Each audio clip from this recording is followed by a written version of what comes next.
listening? It is I, Numator 479.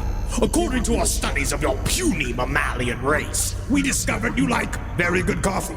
And while it is our evolutionary purpose to cause you psychic torment, we want you awake and vivacious to give it. So try our new blend from Spring Hill Jack Coffee, Reptilian in the morning. Our proprietary blend of lightly roasted cacao husks will have you immediately energized upon emerging from the pain cloaca with all your slippery new eggs. Thanks, honey. Hot, I'm cold-blooded. Thanks to Spring Hill Jack and last podcast on the left, I'm ready to get out there and eat some babies. Get out of the way, Hillary Clinton. There's no place to escape to. This is the last podcast. On the left. That's when the cannibalism started. What was that?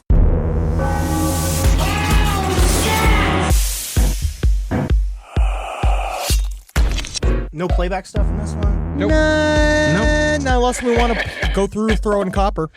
Not track by track. You don't want to listen to all of live? All like Val listen to Throwing Copper, I'll listen to Secret Samadhi. You are talking mess on Secret Samadhi. But I do, unfortunately, what you talked about how it's unfortunate, Eddie, about how sometimes you recognize qualities in yourself in some of these stories. Yeah. And I love live. And I love live, and I've always said it is school shooter music. It is for school shooters. It is for rage-filled men that hair can only grow in a 3-inch circle on the top of their head, and they all kind of look like a party favor. And we're going to get into why the fuck we're talking about live here on today's episode of Last Podcast on the Left. Are we finally going to find out where dolphins go to die? My name's Marcus Parks. I'm here with Henry Zabrowski's live superfan, Henry Zabrowski. Yeah! He's poor man's Maynard. You don't think so? We're going to get a lot of angry emails from Tool fans on that one. But poor man's Maynard. Even the so. guy from Live. Yeah, I know. Ed? Am I not wrong? Yeah, you're wrong. You think that you don't think, you doesn't remind you Maynard? No, not at all. Nah. But being like a music that you could do what's its butts? You could do figure eights in your pickup true in the donuts. parking lot. It's called Fucking, donuts. yeah, but you could do it in a 7-Eleven or something, and you're just going around and around and around going, like, how long love you? How long? I'm coming back, Teresa. And, of course, Ed Larson. How you doing? I don't like either of those bands. Both Live and Tool are featured on the soundtrack to somebody who's showing up in front of an ex's home demanding to be heard out. Well, Live is on the girlfriend soundtrack. Tool's on the boyfriend soundtrack. So when we last left John Bunting and the rest of the morons involved in the Snowtown murders, they'd just killed Robert Wagner's former girlfriend, Vanessa Lane, one of the gang's 2 trans victims. In Vanessa's murder, they had been assisted by Lane's latest young boyfriend, a paranoid schizophrenic named Thomas Trevelyan. Trevelyan had been convinced by Bunting and Wagner, the 2 main villains in this story, that killing Vanessa Lane was the right thing to do because Vanessa was, admittedly, a predator. So up to this point, to catch you guys up and to remind you, Bunting and Wagner are 2 pieces of shit morons that they have mobilized a group of other fellow morons to help them and their 2-man vendetta against people they don't like inside of their small town. And at first it sounded like, he's got these kind of he has a Messiah-like complex. Savior complex, I'd say, is more the like. missionary killer. The whole point is that he's doing this for a purpose. And also, Adelaide has over 1 million people in it. It does, yes. I know now, but now I understand. Adelaide's a big city. I understand Snowtown, too, is just a suburb. Yeah. It's technically kind of cute, and most of the stuff didn't happen there. But the branding's not happening, guys. The rebranding is not happening. Yeah, it's done. It's over. But he's immediately going to jump off his MO. Yeah, he is. Now, Thomas Trevelyan was 18 by the time the 42-year-old Vanessa had got a hold of him, but he'd been diagnosed as schizophrenic at the age of 14, so he was, in all respects, a vulnerable member of society. He was extremely vulnerable. For whatever reason, the delusion that Thomas had latched onto was that he was in the army, and he would stalk the streets like a soldier on a spy mission, dressed in clothes bought from the army surplus. Oh, you call that a knife? It's a knife. Spoon. Oh, no. Oh, no. I see you've played Knifey Spoony before. But while that may sound harmless, Trevelyan was usually armed with a carving knife. And while he was playing army, he'd often hide in bushes and jump out with his knife at the ready when he heard a noise. Oh, I got you there. Sorry. Didn't they scare you? Also, he's just having fun. It's a bit of a life. Someone needs to clean up this bush as well. He's bush up for a day. Now, Thomas was all right if he was on his medication. Yeah. But by the time he met Vanessa Lane, he was wearing a literal aluminum foil hat to protect his brain from satellites. So suffice to say, he wasn't taking care of himself. It's called baked potato couture. It's cute. It's fun.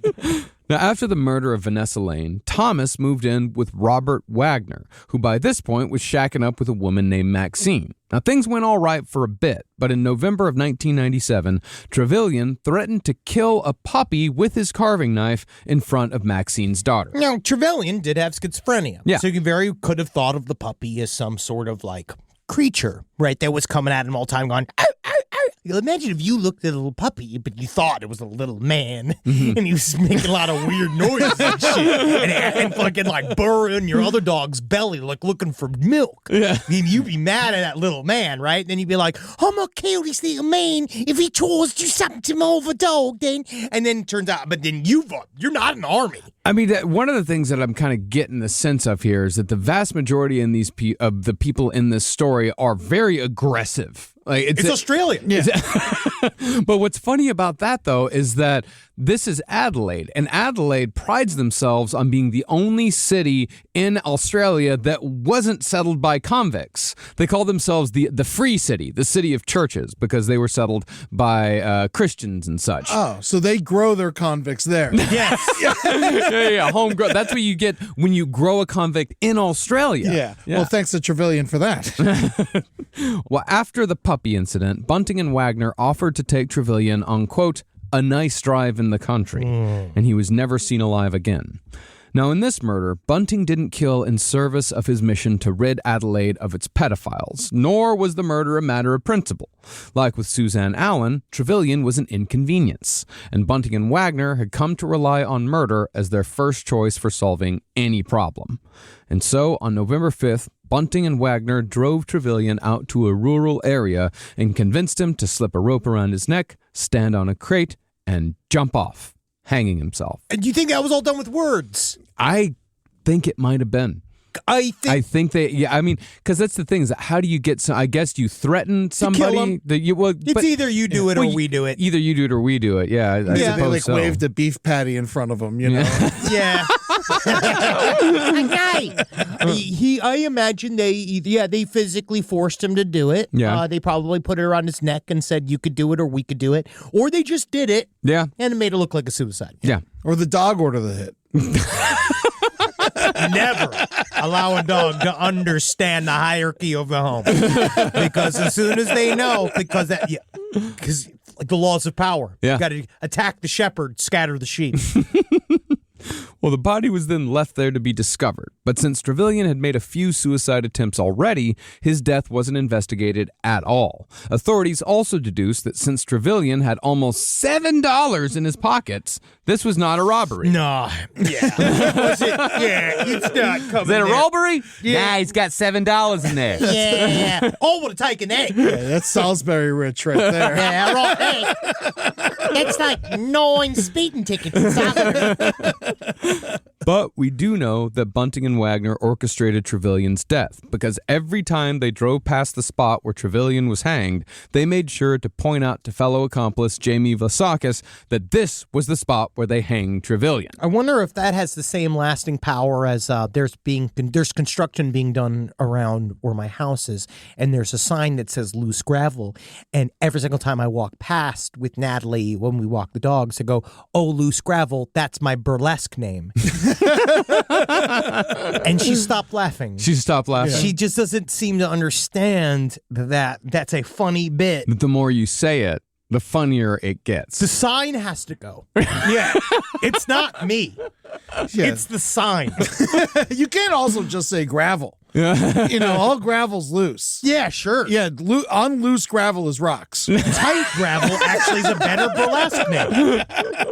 Now, prior to his death, and unbeknownst to Wagner and Bunting, Trevelyan had confessed to the murder of Vanessa Lane to his cousin Lenore, detailing every step of the murder from the killing itself to the disposal of the body, as well as how they were all using Vanessa's social security pin to cash her welfare checks. I think that had a lot to do with it. I think that he was a weirdo and he was an inconvenience. He was a weirdo to them and he was an inconvenience. And now, it's the vibe has changed. Yeah. Is that we are now seeing them transition. We were talking in last episode about how John Bunting and Robert Wagner were eventually kind of like, they were gaining the trust of all of these people. Like people were starting to kind of like come to them with issues, quote unquote. Yeah. But that's kind of like, they gave them the first taste of power.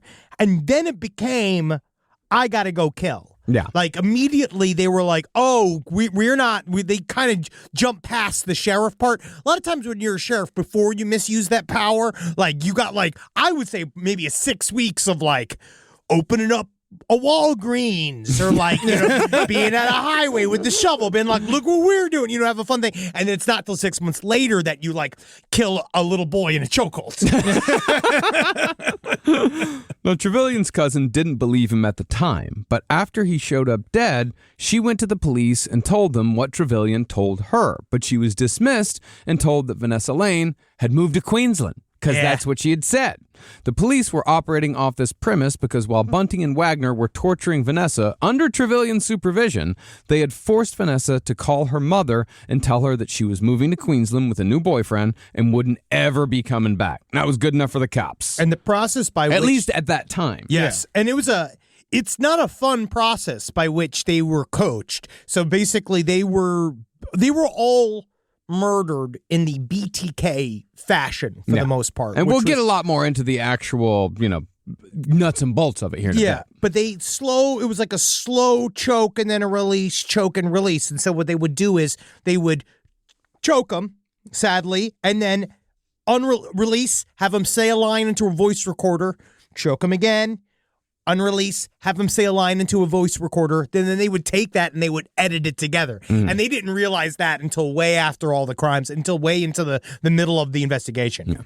Well, this seemingly idiotic ruse worked. And I don't know if this speaks to the intelligence of the people of Salisbury North or to their transient and mercurial nature, but family members and friends of victims would accept these pre-recorded messages as real communications again and again. I think it's because the people they choose were already of a transient nature, and they, in the very beginning, they were people that quote-unquote people wouldn't miss. Yeah, and also a lot of these people, like you were saying, they don't miss them. They're kind of maybe happy that they moved. That's what everybody's kind of saying. They're like, right now, that's also probably why the cops aren't digging in too hard. Yeah, because they're looking around the neighborhood and they're like, hey, this looks wrapped up. Let's go back home. You remember that super aggressive pervert? He's not here anymore.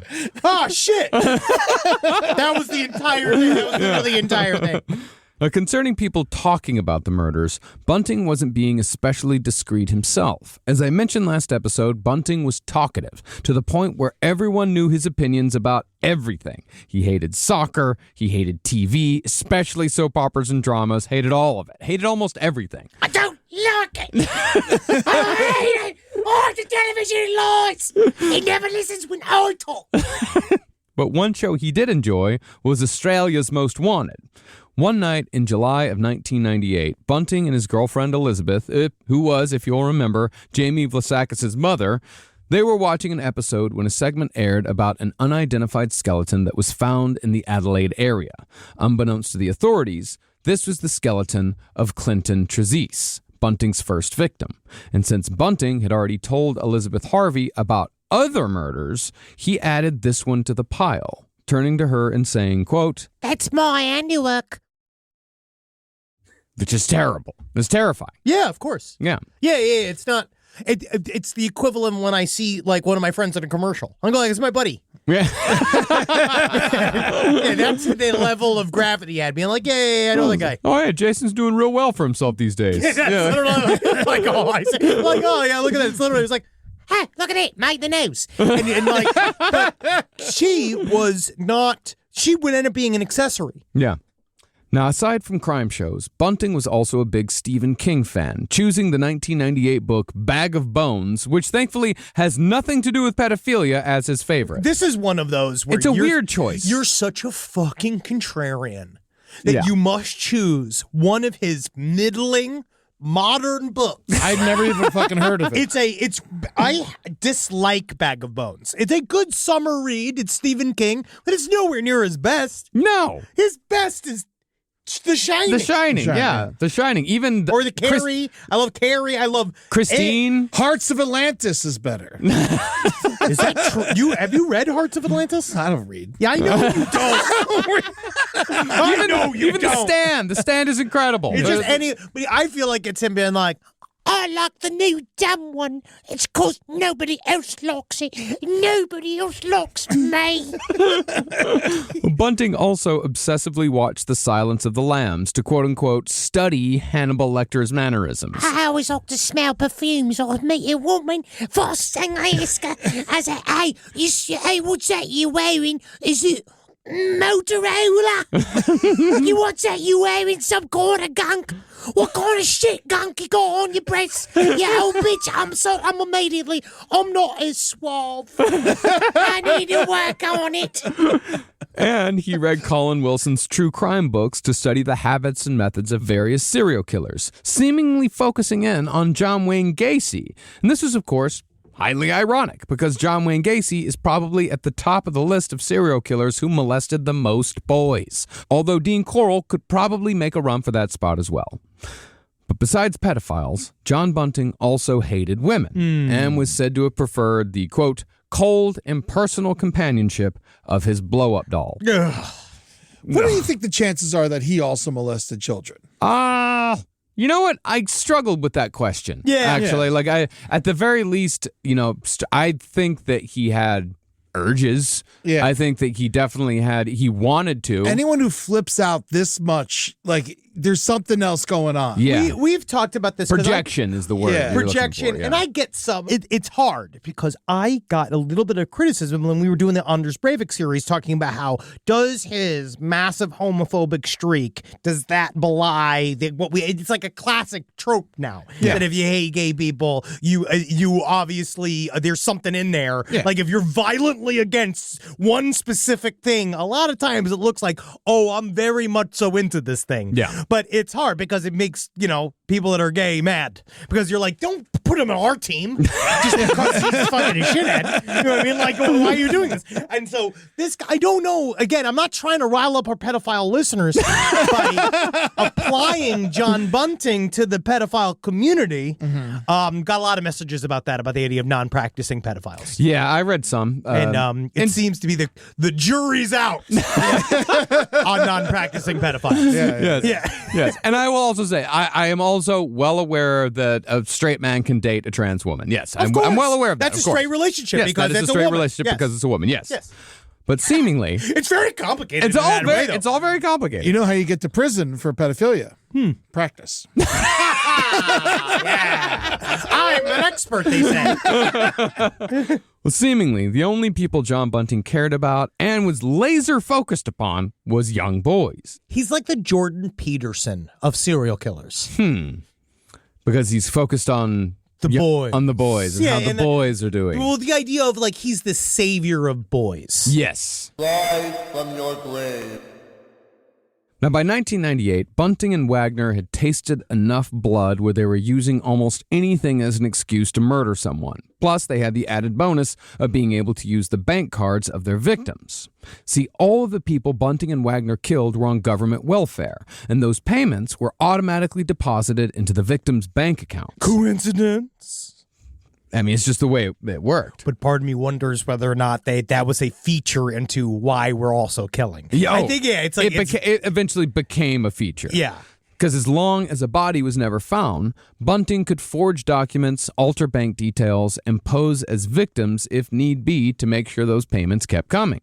In all, it's estimated that Bunting and Wagner scammed the Australian government out of tens of thousands of dollars. And man, you could really tell by their lifestyle. It's interesting. They did make a bunch of money, but then they didn't buy anything with it. They just kind of put it away. Shovels and barrels. Yes. and a bank. eventually.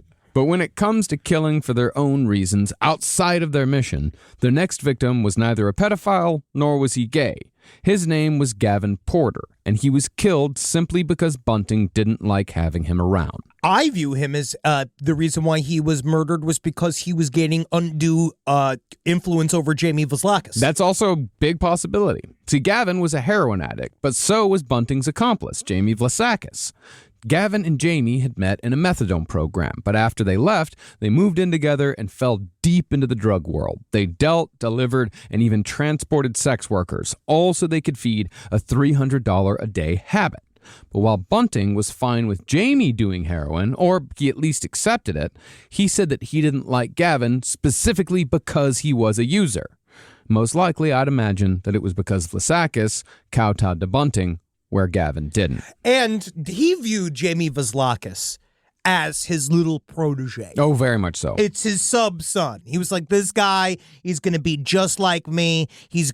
I can't wait for him to grow up by shrinking down to 5'6", gaining some nearsightedness and losing some hair, and he's going to be just like me. But then when he got in with Gavin, I think it was the heroin for a while was like, John Bunting is one of these guys. Yeah. Why do we maybe dislike Henry Rawlings sometimes? It's because he is a pain in the butt, straight edge man, right? In his way, where he is very demanding. His views of Henry life. Rollins? Henry Rollins is a man that views life like a 13-year-old boy. All he likes to do is impress his friends by doing pull-ups, and he listens to records for fun once a week. I believe that is a very unkind He's like, fucking. That is not how. That is hardcore dude that just believes in pull-ups and his bros hanging out with. They just hang out and they like. I want to say he like eats like a piece of candy and he listens to one fun record that's not for work a week. The opinions of Henry Zabrowski about Henry Rollins do not reflect the opinions of Last Podcast Network. Yeah, I, for one, think Henry is a liar! But John Bunting was one of those truly miserable fuckface straight edge people. Yeah. That viewed his actions overall as the arbiter of morality, everything that's cool, and what he's doing, and people should look up to him for what he's doing. And he did have a hang up about drugs, much like he had a hang up about everything else. Obviously, he was an alcoholic and a murderer. Yeah. Which I would say is his worst quality. Yeah. I don't want to seem like I'm on his team, but $300 a day in heroin, someone's got to have a conversation with us. Yeah, this is the first time I've seen systematic murder and then body dismemberment as an intervention. Because it's like, Hey, we're doing this because we care about you. Everybody loves you. All right, now help me burn his testicles. If he was doing $50 a day in heroin, let it slide. honestly, I even think that that's a lot. A cool $5 a day. All I need is a little, a little shush. That's all. Ooh, can I have a little sliver of heroin? I just smaller than that. Smaller than that. I'm just a little bit. I think Well, Jamie's mother, Elizabeth, liked Gavin. So he moved into the house that all of them were sharing at Murray Bridge, which I think had, if I've got this right, somewhere between 5 and 7 people living there now. There's a lot of fucking people shoved into this house. And who says white people don't have culture? There could be a couple in the tunnels. But by April of 1998, there was one less person, because that was the month that John Bunting accidentally stabbed himself with a used syringe that Gavin had left lying around the house. Now, Bunting's anger was admittedly justified. Yeah. But Bunting took it to the level you'd expect from a man who'd already killed 6 people. Yeah, I think he'd stub his toe and kill the bed. You know, when he grabbed the needle and stabbed himself, the other guy was like, oh, no. Oh, I know. no. Oh, at that. Maybe I should go. Maybe I should leave. All you have to hear is a ow in the other room, and you know you're fucked. Ganging up on Gavin, Bunting and Wagner tried an ambush in Gavin's car by attempting to slip a rope around his neck. But for the first time, a victim fought back, and Gavin managed to stab Bunting's hand with a screwdriver. But in the end, Gavin was dragged to the torture shed where he was strangled to death, much to Bunting's great joy and amusement. See, Bunting loved putting his face close to his victims because he liked feeling their last breaths. And the moment in which that breath stopped was by far his favorite. This is my favorite part. No, what?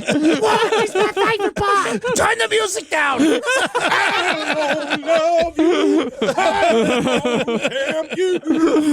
In other words, Bunting was through and through a killer and nothing more. There's nothing more to this guy. I think he got hard from it. Yeah.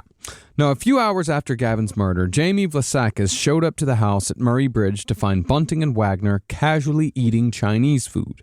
Jamie was then taken to the shed and shown the corpse of his friend of 4 years. And it was like that. It was literally... Hey, you want to see something? Mm-hmm. I've got something. I think you're going to like it. Yeah. And then it's just his buddy. It's your buddy. 2 days later, Bunting ordered Jamie to put his friend's corpse in a barrel and store it in a shed at Robert Wagner's house. Perhaps because Gavin was Jamie's friend, he was the one who got Jamie's bank card, and Jamie immediately accessed Gavin's welfare money to buy heroin. Now, if you'll notice, the whole mission of killing pedophiles, it's sort of gone off track for Bunting and Wagner. Yeah, I think we're like missing the reason for the season. But in August of 1998, the mission found its way again when Jamie Vlasakis told Bunting that his older half-brother, Troy Yude, had molested him when he was a young boy. Yeah, and when I was watching the movie, I was laughing a lot until that scene. And then I was like, what kind of wrestling is this? Yeah, you know, what are you going to do? I don't know how to respond. I don't know how to, Did you like it? It was, you know, when I watched the movie, you'd prep me on how horrible it was going to be. And then I saw that scene and I was just like, oh, yeah, it's bad. It's bad. But the movie's still good somehow. I tell you what, that must have been a long day on set. Oh, yeah. Or a very short one. Yeah. Can we wrap this up? Actually, I was thinking if we could, I think we got it. I want another angle. I got it. Again and again. And again and again and again and again. I can see it as an actor. What if we do it one shot, right? One and done, right? We just get it wrapped up, huh? And so, Bunting and Wagner decided that Yude needed to die. And this time, they'd make sure that Jamie Vlasakis was an active participant. Late one night, Jamie was woken up by Bunting and Wagner. They handed Jamie some handcuffs and a table leg that could be used as a club. You're going to like this. It's going to be fun. And they told him to follow. Now, at this time, Troy Yude was actually living in the same house as Jamie Vlasakis, which might be why the whole molestation conversation came up in the first place. Yeah, one fight over the PlayStation. Yeah. Troy, and this is to keep things straight, he was Elizabeth's son by another man and was therefore Jamie's half-brother. Because I think Elizabeth had, 7 kids from 5 fathers? Something fun like that. She's a popular woman. Yeah. I think it was Elizabeth that had that count. She got that fertile. She got them fertile, thick-ass eyes. Ready to catch some sides, catch some worms. And so Bunting went...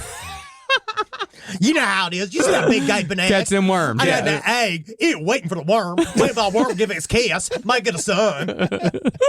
And so Bunting, Wagner, and Jamie went into Troy Yude's bedroom in the middle of the night, and at Bunting's go-ahead, they started beating him. And after he was suitably tenderized, Bunting ordered Jamie to handcuff his half-brother, but Jamie got overwhelmed and left the room. So it was Bunting and Wagner who forced Troy Yude into the bathroom and into the bathtub, which had become the de facto torture session location for, I'm sure, easy cleanup afterwards. Once Yude was subdued and cuffed, Bunting and Wagner told him to refer to them as Lord, Sir, and God, respectively. But they wanted Yude to choose his own alias for Jamie, something that would denote superiority. For some reason, Yude chose Moses, but because this was too Jewish for Wagner and Bunting, Wrong answer. That remember they were neo-Nazis. Yes, the wrong They answer. still believe in Moses. He's in the Bible. This drives me crazy. It's like, Jesus was Jewish. Well, they told him to choose again. Hey, you know that's not fair. You choose it again. Can you imagine that? And they say Bowser? Noah, shit.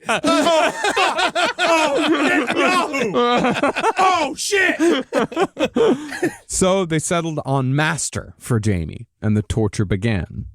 And first, Bunting and Wagner punched Yude in the genitals over and over again, screaming at him to shut up when he made a sound. They said the same when they crushed Yude's toes with pliers. Now, since tape recording a goodbye message who worked so well with Vanessa Lane, Bunting and Wagner did it again with Yude.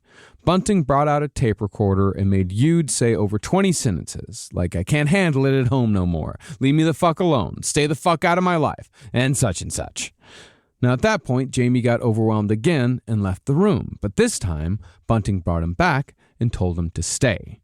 And after stuffing a sock in Troy's mouth and wrapping his face in duct tape, Bunting worked himself into a violent frenzy, all while his favorite album played in the background. Now, the incredible synchronicity that we experienced with this series is that on the very day that we recorded the first episode, John Bunting's favorite band played a concert in Adelaide. That band was the 90s alt-rock group Live, and Bunting would often play their debut album, Throwing Copper, while torturing his victims. It's so hard because all I can imagine is I just see every guy that looks like John Bunting is either, and I'm sorry, Eddie, and I'm not coming for you. What are you talking? You guys do look slightly similar, but I'm not Me and coming for Bunting? you. A little bit. I thought he was a little guy. He is, but you guys got the same structure. Same structure. He's wide? Yes. And I don't know. He looks more like the guy in the last season of 90 Day Fiancé who had the guinea pigs. He does. He does. Sorry, man. I like you. Yes, yeah. It's like, because at first you look at him and you're like, oh, he likes Wilco. Yeah.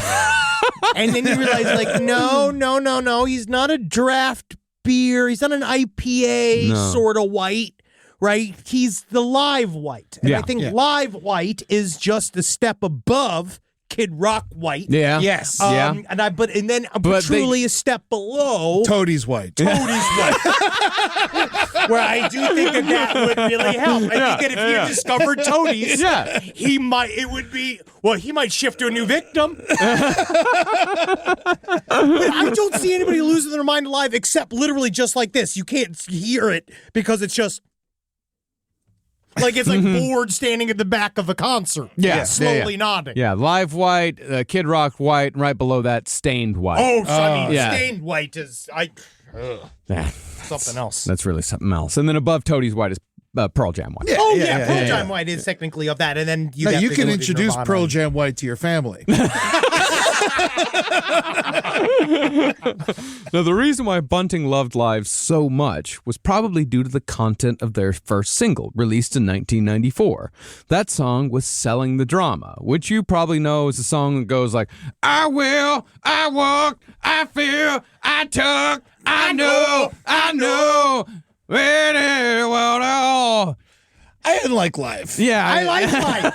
I mean, they're a fine alt rock band. They're They're the definition of middle of the road 90s alt rock. We're going to get more letters about this, just the music conversation, more than we will have about anything that we talk about with the murders or gender. I don't think it comes to anyone's surprise that I'm not the biggest fucking Live fan of the world. I thought a more appropriate band a more appropriate song for him to be playing while he was doing this was Alice in Chains' Man in the Box. Yeah. Well, maybe he put his victims in a candle box. But I like Live. And then left them far behind. I think Live is an extremely good series of karaoke songs for older men to do. Yeah. Maybe he was just excited to make people unalive. Yes. Might have. Yeah. But the reason why John Bunting loved this song, Selling the Drama, was because of the lyrics of the chorus. And I guarantee that almost none of you, even if you've heard this song 1,000 times, know what those lyrics are. I love this song and have sung this song. I believe I have sung this song at karaoke. And I did not know that these were the lyrics until we look back at it. I was like, oh. Yeah, they are, Hey, now it won't be raped. Hey, now it won't be scarred like that. Hey. and so on and so forth. Wait, I ad didn't know it was nauseam. raped. I did not know it was Now raped. we won't be raped. Hey. Now we won't be scarred like that. Hey, But to make this synchronicity even more insane and to just wrap all this up and bring it full circle, Live is playing here in Los Angeles tomorrow. Oh, that's why all the Rogaine is sold out. It's all gone. But while lightning crashes possibly played in the background, Troy Yude was strangled with a rope that was leveraged with a metal rod to tighten it, just like how John Wayne Gacy used to do And it. how you find lightning with a metal rod. Bunting, however, claimed that his hand was too hurt to do the twisting, so he told Jamie to do it instead. But when Jamie tried strangling his half-brother to death, the rope broke. Wagner tried to retie it, but it broke again. So Wagner ended up strangling Troy to death while Bunting kneeled and stared into Troy's eyes like the ridiculous edgelord that he is. My love is like thunder. Do you think Semi-Charmed Life came on? He's like, no, stop it. Stop it. Get that piece of shit off my radio! Sky was old. Oh, God, that type of rap, that type of weird man rap.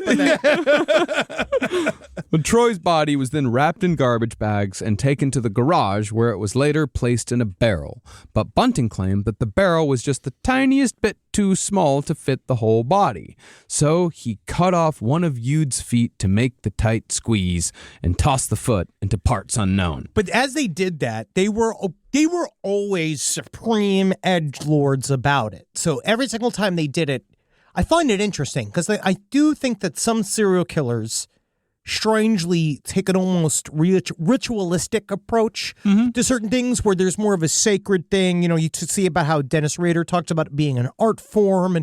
But these guys, every single time they did something, it would never be without a bunch of Last Podcast style jokes while they were doing it. Like they would cut off the feet and then the whole thing they'd be like, hey, I'm walking here.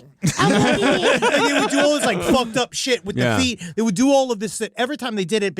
And it really just showed how, I mean, they're just gone full psychopath. Well, that's why I say it's Beavis. They're very Beavis and Butthead. They are, because yes. they're giggling the entire time. They're giggling. making jokes. Yes, they like think they're that not. it's Yeah, all funny and it's all fun in games and then everybody likes it. yeah. And that's the thing. If you're super scary and you're laughing like everybody likes what you're doing and then everybody else is laughing because they're scared of you, but you think that you're being right. Mm-hmm. You know what I mean? Which is a situation I found myself in a couple times where I just see people Who's going ever like, been scared of you? I'm just saying the more that, all right, you know, like, Oh, you've been the scared one. well, no, it's alienating people. Yeah. Anyone religious hates his clothes. I know that much. Yeah, dude, I got a good stare at the other day, man, because we had the Mormon people on the street or whatever, Jehovah's Witnesses on the street. I had a good old-fashioned Satan shirt on, sweet. That's That nice. is nice. Yeah. Just look at him, just like point at your shirt. You're like, yeah, go fuck yourself. No, I didn't do it. Oh, good for you. Yeah. You're growing. Yeah, you are growing. My wife did give a very, I was proud at how firm her no thank you was the other day to the Jehovah's Witnesses who tried approaching our home. No thank. Yeah, two Scientologists come at me with last time we were in Tampa, and you saw it was like, Oh, you got real mad. well, because it was during a real mad time period, and I remember they came up to me as they were talking to me, and I was like, "Don't fucking talk to me." Yeah. You're like, do not follow us. Walk the other way. I was like, wow, Henry's upset. Well, and see, with Scientologists, you're allowed to do that. Yeah. Yeah, just don't get violent. I don't. No. Well, as far as what John Bunting told Elizabeth, who, if you'll remember, was John's girlfriend, as well as both Jamie Vlasakis's and Troy Yude's mother, he said that Troy had gotten into a big fight with Bunting and ran off. And later, Bunting would use the recording he made in a fake phone call to Elizabeth to complete the story. As far as how Jamie, did that all that make sense? Yes, he basically just he lied to her and he said that we I mean, there's just so many people involved in this and Yeah. so many stories and so much bullshit. Where'd the foot go? We don't know. That's Actually been kind of a mystery in this whole thing. They actually kind of make a big deal out of it sometimes. It'd be like, we got no idea where that foot went. I'm like, It's got to be Dingo. they could have just thrown it in the pit. They still were burying some things in the backyard. yeah. Well, as far as how Jamie felt about the whole thing, he told Bunting that he enjoyed taking part in the murder of his half-brother. But according to what he later told authorities, he was lying because he was too scared to disagree with such a cold-blooded killer. I think there's a solid demarcation 50-50 in there. Well, I think there's also the difference between fantasizing about murder Yes. and actually being a part of it. And I Yes. think that's what happened with this guy is that like the fantasy of it and thinking about this person who had hurt him so badly when he was a kid, thinking about killing him that's somewhat cathartic. Everyone Yes. does that. Everyone fantasizes about shit like that, like, extreme violence, murder on somebody who's hurt you or wronged you or anything like that. Everyone has those sorts of thoughts, but the vast majority of people never carry them out because No. it's wrong. Yes. You can't do that. But Jamie Vlasakis found himself in a situation where somebody pulled him, into that. And it's sink or swim. Yeah. And, you find yourself in a position where your hands are forced to do certain things. And then I find in a way, somebody like him, if you're in that environment, you have to find out a way to like it. You have to find a way to survive and thrive in this environment because thriving means not getting murdered. Yeah. And so you have to stay ahead of the extremely dangerous people that you are now involved in, which is the slippery slope, which is also why he did the thing later on of flipping. Yeah, well, he's a real fucked up idiot who also just buried his best friend. He's not, he's not and there. that also knows for a fact he is for certain a potential victim. Yeah. He is right on that list. And actually, he is hovering between next. Each time if he does something wrong, he's bumping up on that list of who's going to get killed next. Rise from your grave. Now, in 1998, Mark Hayden came back into John Bunting's life. If you will remember, Mark Hayden was the taciturn dullard who'd helped John Bunting dig the tunnel, and he'd assisted in the disposal of the corpse of Clinton Trezise. But after years of doing God knows what, Hayden was now hanging out with Bunting and Wagner almost constantly, watching TV together or playing video games for hours at a time. In another somewhat confusing living situation, Mark Hayden was living with his wife, who was also named Elizabeth. Just hang on here for a second. As well as her two sons, her sister Gail, and Gail's teenage son, Fred Brooks. This just shows that America is really not that far from Australia. This is just trailer park people. Yeah. It's the same thing. Trailer park family trees look like a spider's web all stuck to the leg of a fucking, the inside of a leg of a big old man. Yeah, I mean, that's what we said. We've been to Australia once, and Australia is out of every country that I've been to in the world, Australia is by far the closest to America. Oh, like, sure. By Same far. vibe. It's America Junior. It's America without the guns. Yeah. And the entertainment. Well, they got some good stuff. They do Australia's have good stuff. incredible. I love the music. I love Tame Impala, Emil and the Sniffers, King Gizzard. I love you. Oh, I love Emil and the Sniffers. I want to see them. Yeah, that'd be great if they're playing while we're there. But, I mean, how good's their TV, really? Well, complicating matters more was the fact that Bunting was also having an affair with Gail and was telling his Elizabeth that he'd gotten a job as a truck driver and that's why he was away from home so much. Bunting's wife didn't question this claim because money was still coming in from all the murder victims' welfare payments. They're drawing, I think, on like 5 or 6 accounts by this point. But unfortunately, since John Bunting was spending so much time at Mark Hayden's house having inadequate sex with Gail, he soon became convinced that Gail's 17-year-old son, Fred Brooks, was a pedophile, with no evidence whatsoever. Yeah, they just did not like him. This, of course, put Fred in mortal peril.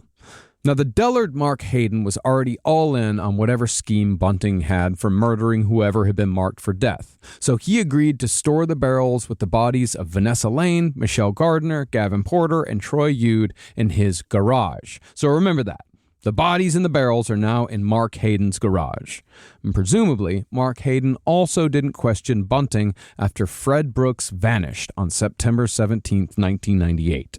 And here, my friends, is when we enter into Gold Star territory. Very much so. Ding-a-ling-a-ling-a-ling-a-ling-a-ling. Is that 7? 7 murders? Yeah. We're getting there. We're getting there. Yeah, and because what we know is that he put the bodies, because they did too. I forgot how they sourced the acid that they would pour over the bodies. I think they just bought it, but the thing is that they used the wrong kind of acid. They used hydrochloric acid when they were supposed to use sulfuric acid, because sulfuric acid is the one that eats everything. That really eats everything. But with the hydrochloric acid, it just made it. I mean, you wanted soup and they got gumbo. Yeah, does that make sense? You remember the soup that had the big chunks? It's like that. Oh, yeah. I think it was called Chunky Man. Chunky Man. Yeah. Just regular chunky. Yeah. But they apparently they put it in there, and one of the truly worst problems with these barrels is that everywhere they'd sit, they'd leak. Yeah. So every house that they went to, the first time they started it, it would, obviously it takes time for these bodies to be slowly sous videing inside of these barrels.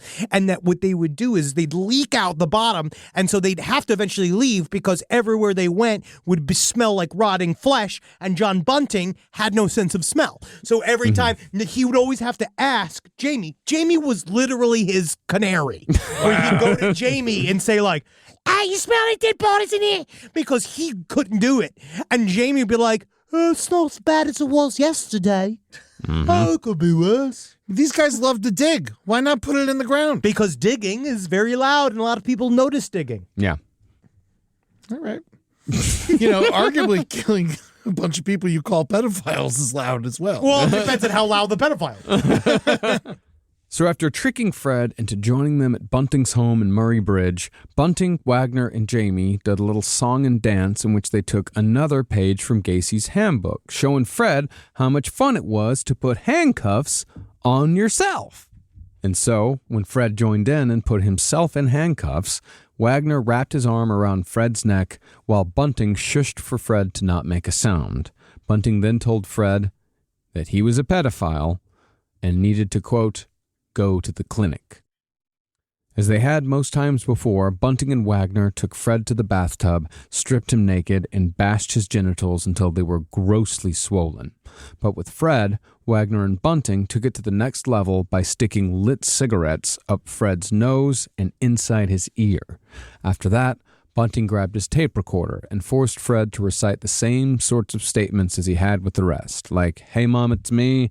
I'm on my way to Perth, met a pretty nice chick, fuck off and leave me alone." But after finishing the messages and giving up all his bank details, Fred's toes were crushed by Robert Wagner, crushed with pliers, which seemed to be Wagner's favorite part. But the escalation on this murder didn't stop with the cigarettes. Next, Bunting pulled out an electrical transformer called a Variac, capable of delivering up to 260 volts of electricity. One of the Variac's alligator clips were attached to Fred's penis, while the other was clipped to his testicles. The first shock was set at 20 volts, but over a period of hours, they steadily increased the voltage while grilling him about his alleged and, from all indications, non-existent pedophilia. You know what just hit me? Robert Wagner, the actor. Yeah, just now, huh? Yeah. Just now. Yeah, just now. I just saw number 2 from Austin Powers doing all of this, like literally heart to heart. as we were doing this. Yeah. Yeah. Wow. As you were just describing it, I don't know why it took me to literally this moment. And then all of a sudden, I'm just seeing Robert Wagner do all this. Yeah.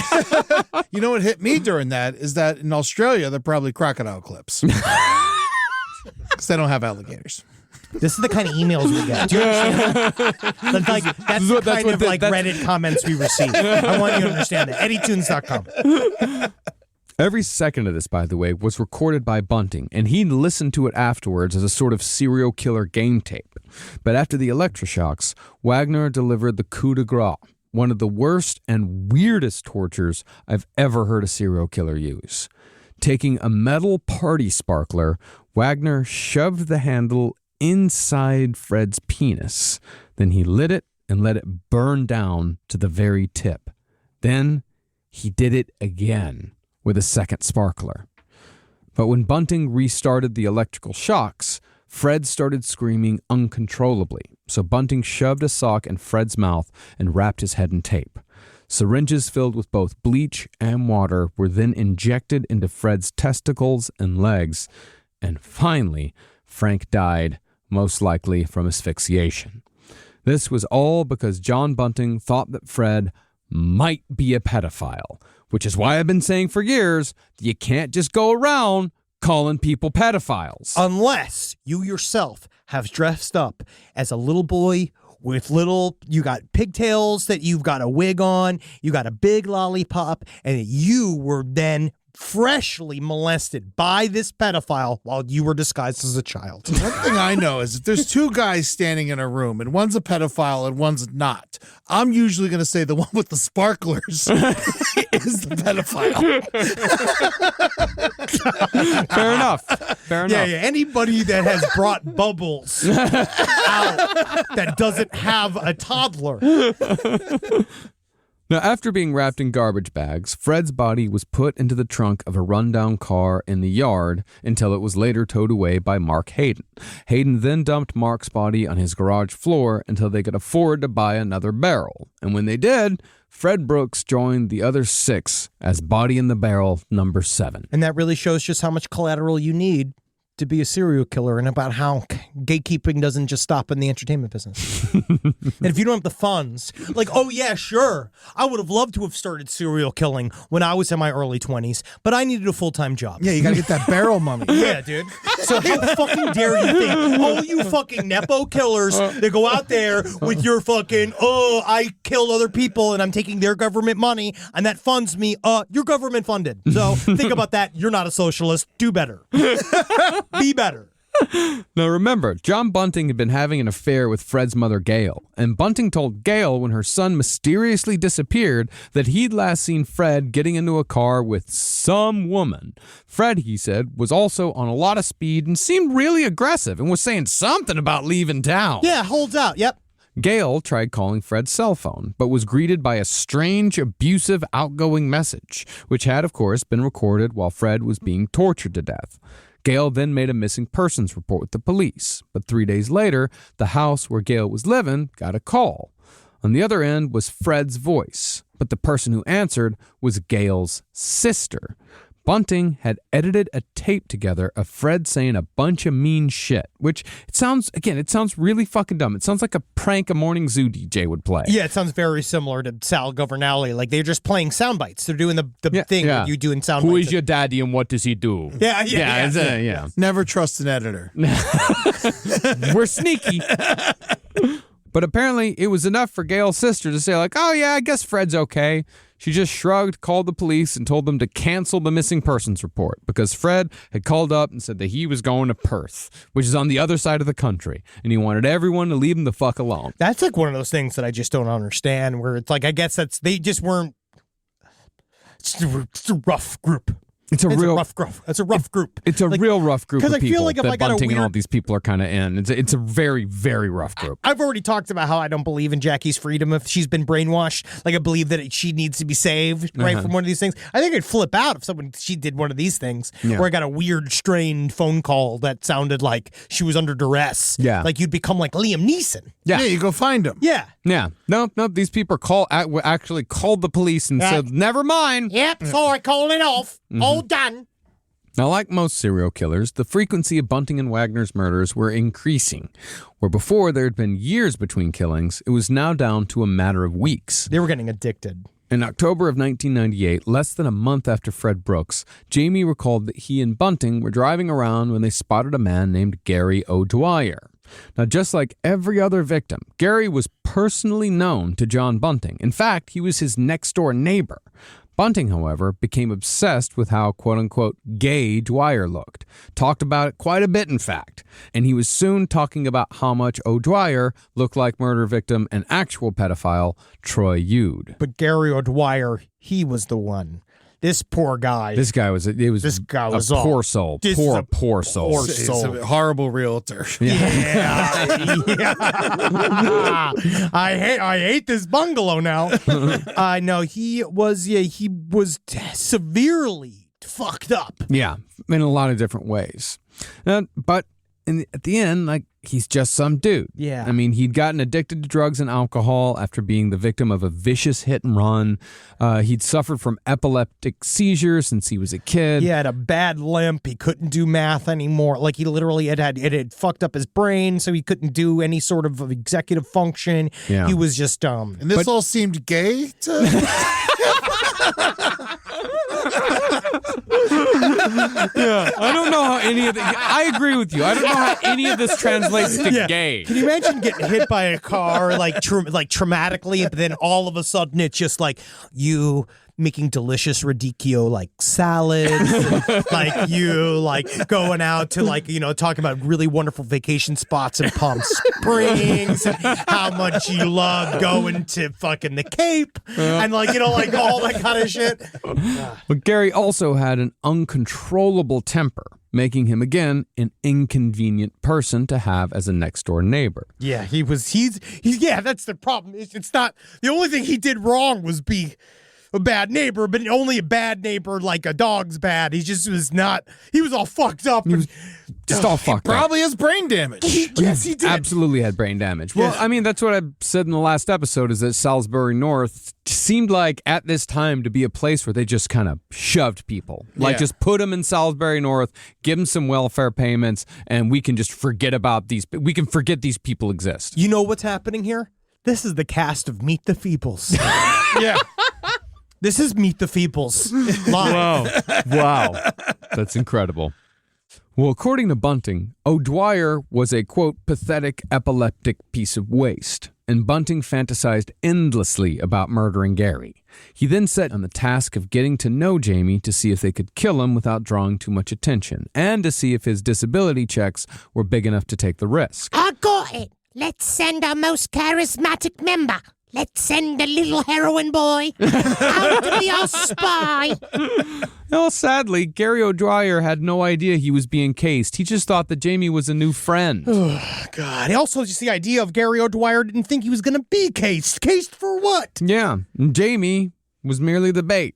And after Bunting decided to go ahead with the murder, Jamie was the one tasked with taking Gary out to the pub and inviting him back to Gary's place for a nightcap. Well, this is how much of a pussy John Bunting truly is, Yeah. where he needed this person with a literal physical and mental disability to get drunk before he could go ahead and physically dominate a person that also was smaller than him. Yeah.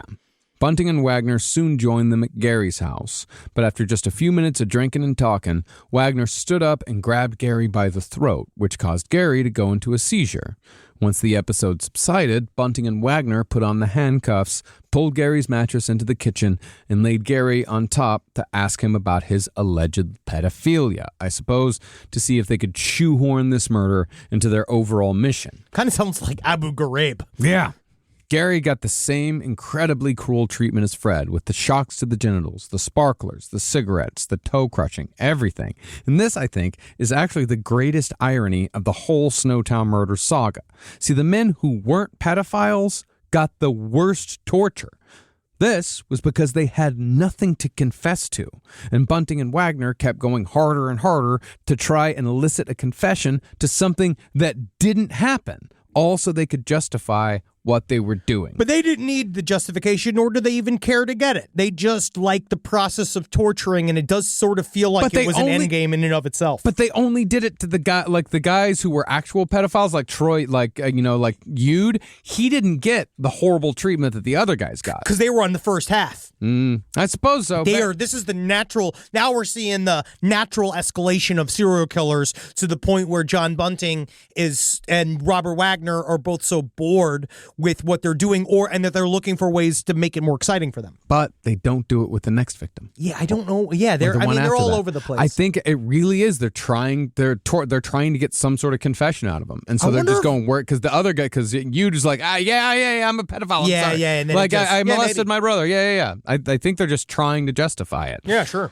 I mean, they're got to be like just so bored. This all comes from that. They're sitting there with just one live CD and like trying to fucking like be entertained. You know, they got one PlayStation game. That's all they had. They didn't played even fucking have. Cubert over and over again. Yeah, Please, Twisted Metal 2. And There's like no what's its butts? No tub thumping. What else is Australian? Chumbawamba? What's No, it? that's England. That's England. What's in the come on, Arlene. And, Come on, Arlene. Dexy's Midnight Runners? Where's the Dexys Midnight Runners? Yeah, I suppose That's the so. Australian hometown boys. Toto. Yeah. They're Australian, really? Yeah. Yeah. Grong Grong. I like them a lot. But at any rate, around 9 o'clock, Jamie said he felt ill and he left the house. But after Gary had been tortured to death, Jamie was brought back to help loot Gary's possessions. Within a few days, Gary's body was in a barrel in Mark Hayden's garage. But as it turned out, no recorded tape messages were necessary. The only connection Gary O'Dwyer had to anyone was to his former foster mother. He was 29 by this point, and from what she said, it just didn't occur to her to report Gary as a missing person. Well, they weren't in communication anymore. By that point, Gary sort of was living on his own, and his problems have made him not super easy to take care of. I got lots of family I haven't talked to in months. You know, yeah, of course. But that's not to say that nobody investigated any of these missing people. After Vanessa Lane disappeared, it was discovered that money was still being withdrawn from her account 9 months later in Adelaide, even though she'd supposedly moved to Queensland. Video surveillance showed that the person withdrawing the money was Robert Wagner, so a detective had a team shadow Wagner 6 times over 6 months in 1998. But since there was no direct evidence of a major crime, the surveillance was limited and requests for additional manpower were denied. Yeah, I don't really understand what happened with the beginning of this. I do understand. I think that's good. What we were saying before, they don't care that Vanessa Lane was dead. And if this was America, the cops would have just beat the shit out of him and found out some stuff then. Honestly, I don't know if they put it past the Australian police every once in a while to knock a guy about. But had police looked a bit more into Robert Wagner's life, they would have certainly found John Bunting, and they just may have been able to prevent the disappearance and death of Mark Hayden's wife, Elizabeth. Now, John Bunting had always hated Elizabeth Hayden, and while that might have been enough for him to kill her at this point, it's probably more likely that Elizabeth was killed because she knew too much. She did seem like a fine woman. Maybe. I have no idea. She was She married to Mark Hayden. Yeah, she's not a good thing. She's not a full accomplice, but she had an almost Miss Piggy-like obsession with John Bunting. She was sexually obsessed. She saw that man. This is the second time you've used Miss Piggy as a way to describe a sexual attraction between a woman and a man. Well, it's because of the way it was. Elizabeth Hayden was a lot like, oh, Johnny. Like, it was very much, she was interested. I don't think Miss Piggy could take John Bunting, personally. I would love She to knows see karate. It. I would pay that. Yeah. Save that for March Madness next year. Next year, Miss Piggy is going to be a top seed. Top seed. It's John Bunting. Well, the reason why Elizabeth knew too much was not only because there were 6 bodies in barrels rapidly decomposing in her garage, but because Mark Hayden had also told his wife about the murders, presumably after she asked, what the fuck was stinking so much out in the garage? Well, for so long, they kept saying it was the kangaroo. Yeah. So they were saying that they were culling kangaroos and had kangaroo meat around, and so it was just rotting in the sun. Yeah. Which they were doing, right? I think that there was some in there. Cool. And so, sometime in late November 1998, Bunting told Mark Hayden to clear out of the house and take Gail with him. Hayden did what he was told and went for a drive with Gail, and while he was gone, his wife was tortured and killed in her own bathroom. Her body was then drug out to the garage and placed in a barrel, marking body number 8. Now, with this murder, Bunting and Wagner couldn't really do the whole voice recording ruse because there were too many people who'd just seen her.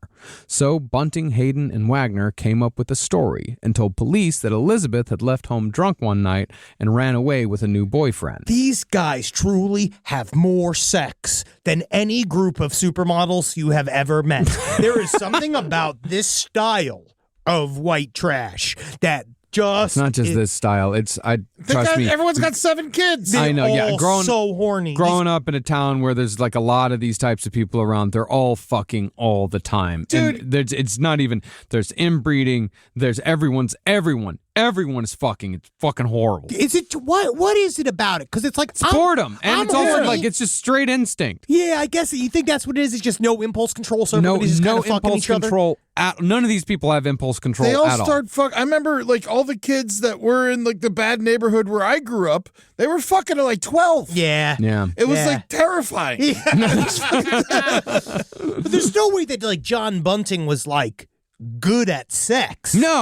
No, I don't think any of them were particularly good at sex. Yeah, I don't think he really cared about the female orgasm. Yeah. But maybe he had one of those weird fat dicks, the ones that are like really big in the middle. Oh, potato dick. Potato dicks. Yeah, lots of eyes. Yeah.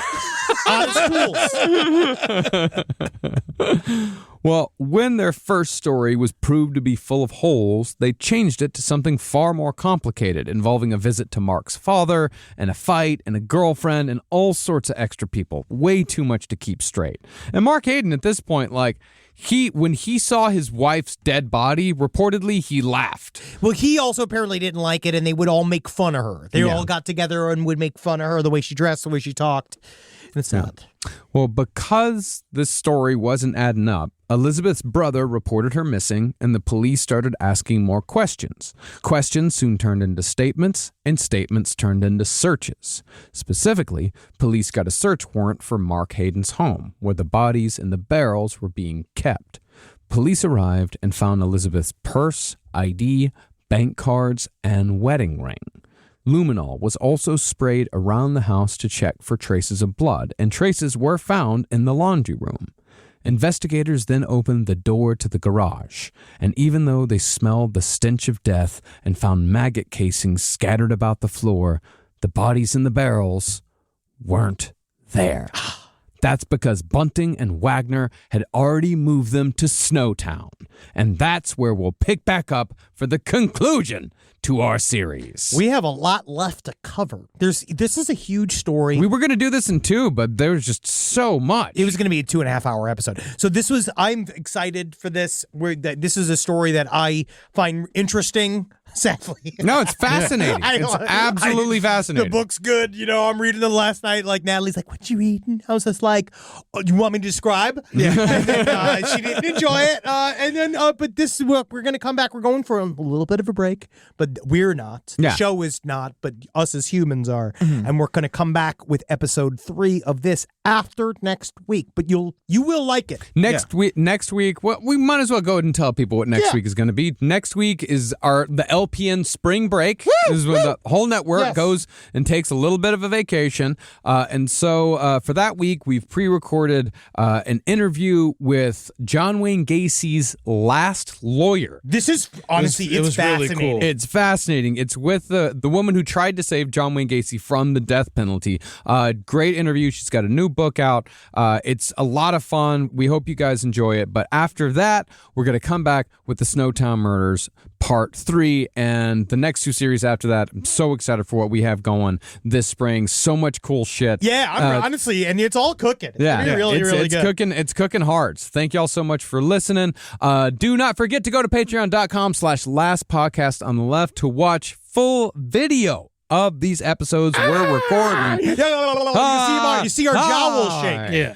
You can go to TikTok and Instagram and follow us at LP on the left. And be sure to check out LPN TV on Twitch. That's twitch.tv/LPN TV. We're also available on YouTube after the shows have aired. And of course, go to lastpodcastontheleft.com to see all of our tour dates for this year. We got a ton in North America. We're coming around. And we're coming to Australia. We're fucking coming to Adelaide. Yeah, we are, man. So we can't wait for that shit. Can't wait to meet some of these recently released. Yeah, we'll meet him. Hi, yeah. Mark. Hey, Mark. Hey, let's see if we can get him for the show. Yeah, that'd be great.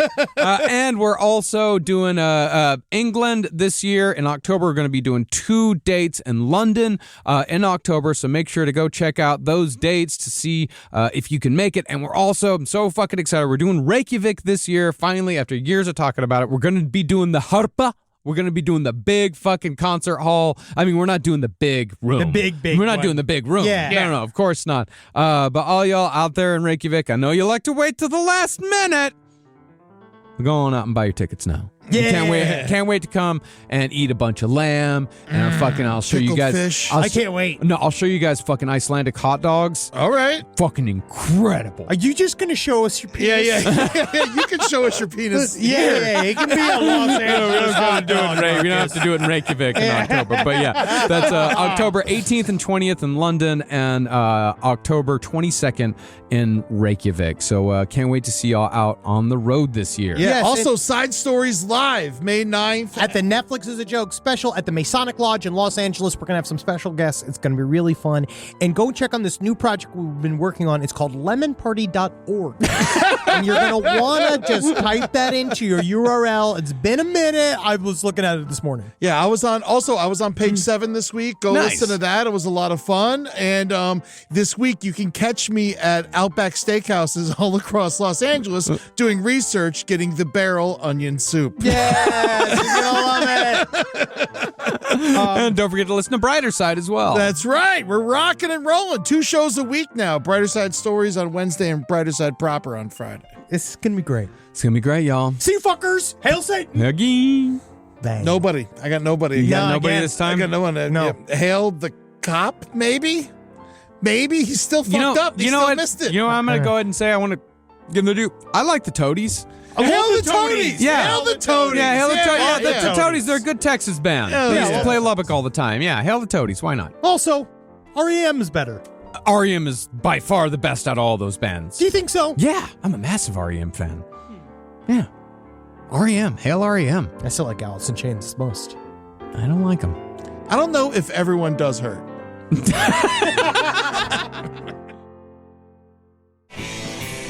This show is made possible by listeners like you. Thanks to our ad sponsors, you can support our shows by supporting them. For more shows like the one you just listened to, go to lastpodcastnetwork.com.